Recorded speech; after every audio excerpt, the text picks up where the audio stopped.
तो दोस्तों आज की वीडियो में बात करने वाले हैं गवर्नमेंट की ऐसी सेफ इन्वेस्टमेंट के बारे में कि अगर आप इन्वेस्टमेंट करना चाहते हो जिसमें रिटर्न भी आपको फिक्स मिले, अच्छी रिटर्न मिले और रिस्क भी उसके अंदर काफी लो हो। तो ऐसी इन्वेस्टमेंट के बारे में दोस्तों वीडियो में डिटेल में आज आपको बताने जा रहा हूं। तो वीडियो बहुत ज्यादा इंपॉर्टेंट होने वाली है, चाहे आप कोई प्रोफेशनल हो, चाहे आप एक यंग एज में हो, चाहे आप सीनियर सिटीजन हो। तो इन सारी इन्वेस्टमेंट के बारे में, गवर्नमेंट की इन्वेस्टमेंट के बारे में इस वीडियो में बात करेंगे।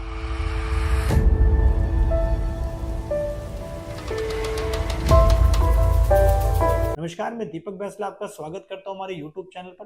दोस्तों चैनल पर नए हो तो वीडियोस को लाइक करें, शेयर करें और अगर आपने अभी तक चैनल को सब्सक्राइब नहीं करा है तो नीचे लाल बटन को दबाएं ताकि ऐसे ही वीडियो आपको टाइम टाइम पे मिलती रहे। और आपसे रिक्वेस्ट करूंगा हमेशा की तरह हमें बाकी सोशल मीडिया प्लेटफॉर्म पे भी फॉलो कर सकते हैं। सबका जो लिंक है डिस्क्रिप्शन में डाल दिया है, क्लिक करके ज्वाइन करें क्योंकि वहां पे आपको मिलेंगी अपडेट्स फाइनेंस और टैक्सेशन की डेली है। तो नंबर वन हमारे पास दोस्तों सबसे पहले हमारे पास है पीपीएफ, जिसको हम पब्लिक प्रोविडेंट फंड भी कहते हैं। देखिए इस स्कीम के अंदर खास बात यह है कि इसका लॉक इन पीरियड ज्यादा लंबा है, यानी कि लॉन्ग टर्म में अगर आप इन्वेस्ट करना चाहते हो, अच्छी रिटर्न लेना चाहते हो। हालांकि इसके रिटर्न की कंपैरिजन में बात करूं, जो इसमें आपको इंटरेस्ट मिलेगा यानी कि जो आपको रिटर्न मिलेगी वो मिलेगी 7.1% पर एनम की। देखिए एफडी के मुकाबले ये जो है ज्यादा बेनिफिशियल है, क्योंकि एफडी आपका जो होता है, एफडी में जो पैसा इन्वेस्ट करते हैं उसमें आपको ब्याज तो दोस्तों 6-7% का ही मिलता है, लेकिन जो उसके अंदर आपको इंटरेस्ट मिलता है उस पर आपको टैक्स देना पड़ता है।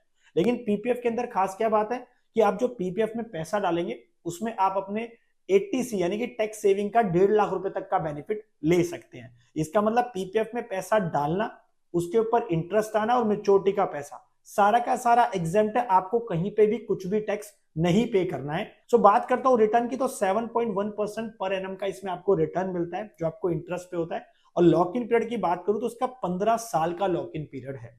लेकिन हाँ, आप 6th ईयर के बाद से ही अगर पार्शियल विड्रॉल करना चाहते हैं, आपको इमरजेंसी आ गई है, तो आप इसमें से पैसा निकाल सकते हैं, उसमें कोई दिक्कत यहाँ पे नहीं आएगी। और साथ ही दोस्तों अगर हम इसे एक्सटेंड करना चाहते हैं, जैसे इसका लॉक इन पीरियड जो 15 साल का है उसको हम अगले 5 साल के लिए भी एक्सटेंड कर सकते हैं, यानी कि नेक्स्ट 5 ईयर्स, फिर दोबारा से 5 ईयर्स के लिए हम इसको बढ़ा सकते हैं, जिसके लिए यानी कि अब देखा जाए तो आपको और टाइम मिल जाएगा अपनी इन्वेस्टमेंट को कंपाउंडिंग करने का। यानी कि क्योंकि जो आपने पैसा इसमें लगा रखा है वो क्या होगा, हर साल 15 साल के बाद भी आपका क्या होता रहेगा, ब्याज के ऊपर ब्याज आपको मिलता रहेगा और आपको एक अच्छा कॉर्पस फंड यहाँ पे 15 और 20 साल के बाद मिल सकता है। तो गाइस अगर आप एक प्रोफेशनल है, आपकी उम्र चाहे 20 साल हो, 30 साल हो, 40 साल हो, 50 साल हो, और इवन अगर पेरेंट्स भी चाहते हैं तो माइनर अपने बच्चे के नाम पे पीपीएफ अकाउंट खुला के उसके अंदर पैसा डिपॉजिट कर सकते हैं, राइट। और इसके अंदर दोस्तों ऐसा कोई लिमिट भी नहीं है, आप जितना मर्जी चाहे पैसा इसमें डाल सकते हैं और जितना मर्जी पैसा इसके अंदर आप इन्वेस्टमेंट कर सकते हैं 15 साल के पीरियड के लिए। सो बात करता हूं सेकंड इन्वेस्टमेंट स्कीम के बारे में, जो कि है सीनियर सिटीजन सेविंग स्कीम। देखिए एफडी के मुकाबले ये वाली स्कीम जो है आपके लिए ज्यादा बेटर है, क्योंकि एफडी में जहां पे आपको मिलता है 7-6% के आसपास का इंटरेस्ट, वहीं पे ये scheme senior citizen saving scheme जो है ये बड़े बूढ़ों के लिए दोस्तों बनाई गई है। यानी कि अगर आप सीनियर सिटीजन हो, आपकी उम्र 60 साल की उससे ज्यादा की है और आपके पास जैसे आपको रिटायरमेंट पे बहुत सारा पैसा मिलता है, कॉर्पस फंड मिलता है रिटायरमेंट के टाइम पे 30 लाख, 40 लाख, 50 लाख, 1 करोड़, तो उसको कहां इन्वेस्ट करें, आपके मन में सवाल होता है कि उस पैसा जो हमारे पास रखा है उसको कहां डालें। तो मेरे हिसाब से एफडी के कंपैरिजन में ये आपके लिए बेस्ट स्कीम है अगर आपकी उम्र 60 साल उससे ज्यादा की है, सीनियर सिटीजन सेविंग स्कीम। अब इंटरेस्ट की अगर बात करें दोस्तों, रिटर्न की बात करें, तो आपको इसमें मिलता है 8.2% पर एनम का इंटरेस्ट, जो कि अभी हमारा अक्टूबर पीरियड से लेके दिसंबर पीरियड, यानी कि जो अक्टूबर से दिसंबर का जो क्वार्टर थर्ड है फाइनेंशियल ईयर 23-24 का, उसमें आपको 8.2% पर एनम का इंटरेस्ट मिलेगा। और जो इंटरेस्ट आपके अकाउंट में पे होता है वो क्वार्टरली पे होता है, राइट। और दोस्तों इस स्कीम की खास बात यह है कि जब इसमें पैसा आप इन्वेस्ट कर रहे हैं उसके ऊपर जो आपको इंटरेस्ट मिल रहा है और जो मेच्योरिटी पे पैसा मिल रहा है वो आपका क्या है, सारा का सारा एग्जेम्प्ट कैटेगरी में आता है। इसका मतलब आप पैसा डालने से लेके निकालने तक आपको कोई भी टैक्स नहीं देना है। और खास बात यह है कि इसके अंदर आप 80C का 1.5 लाख रुपए तक का टैक्स बेनिफिट ले सकते हो। सो अगर एक सीनियर सिटीजन के पॉइंट ऑफ व्यू से बात करूं, अच्छी रिटर्न, गवर्नमेंट की रिटर्न, हाई आपको रिटर्न मिल रही है और लो रिस्क है दोस्तों, क्योंकि सरकार की गवर्नमेंट की स्कीम है, सीनियर सिटीजन के लिए स्पेशली बनाई है।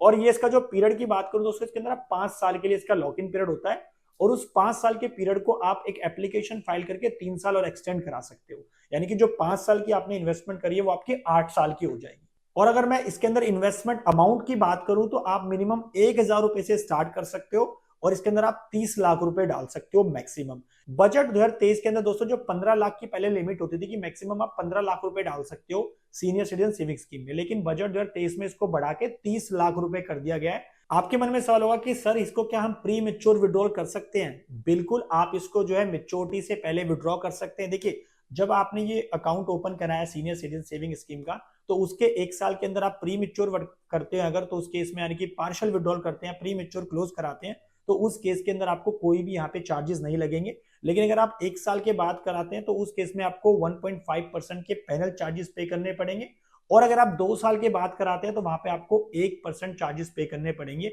अगर आप प्री मेच्योर विड्रॉल कराते हैं इस स्कीम के अंदर। सो गाइस, मेरे हिसाब से सीनियर सिटीजन को ये स्कीम जरूर चूज करनी चाहिए रादर देन कि वो एफडी में, क्योंकि मेरे पास प्रैक्टिकल लाइफ में, डे टू डे लाइफ में बहुत सारे क्वेश्चंस आते हैं सीनियर सिटीजन के। वो क्या करते हैं, उनको जो कॉर्पस मिला उन्होंने एफडी करवा दी। देखिए, एफडी पे आप जो ब्याज आपको मिलेगा ना, उस पर आपको टैक्स देना पड़ेगा। हालांकि सीनियर सिटीजन के लिए 50,000 रुपए तक की इनकम टैक्स के अंदर छूट मिल जाती है इंटरेस्ट की, लेकिन फिर भी उसके ऊपर उनको टैक्स देना पड़ता है, राइट। तो इसीलिए मैं तो ये बोलूंगा कि अगर सीनियर सिटीजन के पॉइंट ऑफ व्यू से बात करें तो 80C का भी बेनिफिट इसके अंदर मिलेगा, रिटर्न भी अच्छी है, और गवर्नमेंट की स्कीम है जिसमें आपको जो है टैक्स के भी रिबेट मिलेगा। अब बात करते हैं थर्ड इन्वेस्टमेंट के बारे में, नेशनल सेविंग सर्टिफिकेट स्कीम के बारे में। देखिए, इसके अंदर कोई भी, पहली बात तो एज फैक्टर यहाँ पे नहीं देखा जाएगा, राइट। इसका मतलब आप एज अ प्रोफेशनल हो या आप कोई भी जॉब करते हैं, बिजनेस करते हो, और आपकी एज कुछ भी हो, 20 साल, 30 साल, 40 साल, 50 साल, 60 साल, किसी भी आप एज में हो, आप उस एज में नेशनल सेविंग सर्टिफिकेट स्कीम में इन्वेस्ट कर सकते हो।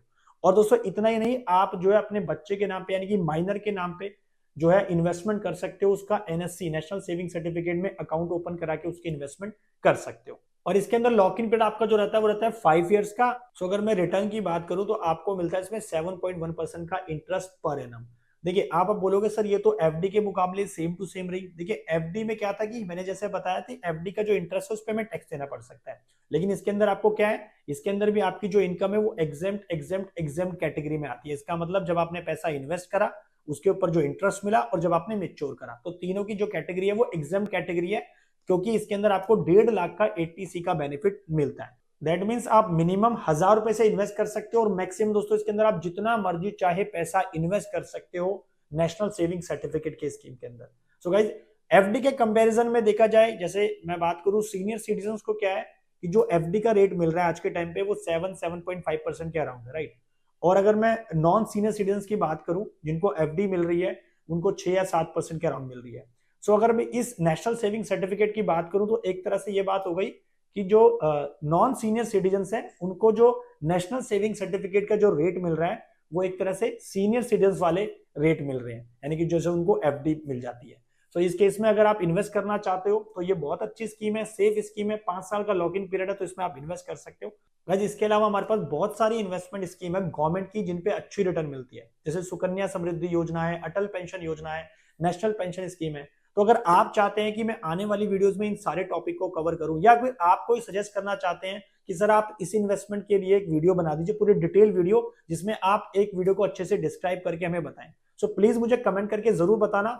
अगर आप कोई नेक्स्ट वीडियो देखना चाहते हो किसी भी एक टॉपिक के ऊपर, किसी भी इन्वेस्टमेंट को लेकर, तो प्लीज मुझे बताएं। और अगर आपको वीडियो अच्छी लगती है तो प्लीज वीडियो को लाइक करें, शेयर करें, चैनल को सब्सक्राइब करना ना भूलें, नीचे लाल बटन को दबाएं ताकि ऐसे वीडियो आपको टाइम पे मिलती रहे। Thank you.